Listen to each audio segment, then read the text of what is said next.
தான் போய் சொல்ற. நீ தான் போய் சொல்ற. என்னமாச்சு? நீ போய் குடிச்சிட்டே இருக்க. நீ அவளும் போய் குடிச்சிட்டே இருக்காமே. பொய் சொல்லக்கூடாது, எப்பயுமே உண்மைதான் சொல்லணும். எப்படி நான் சொல்லட்டுமா? ஆளுக்கு கொஞ்சம் கொஞ்சம் போய் மண் எடுத்துட்டு வாங்க.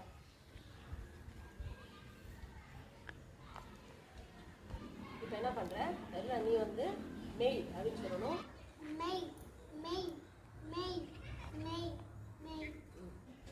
இப்போ பொய் அப்படின்றத நீ சொல்லு.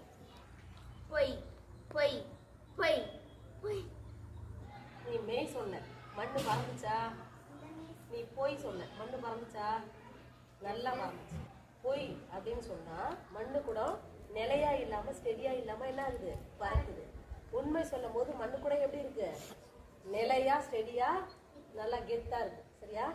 உண்மையை சொல்லும் போது நம்ம எப்பயுமே தைரியமா ஸ்டெடியா இருக்கலாம் அப்படின்றதுக்கு இந்த மண்ணே ஒரு உதாரணம்.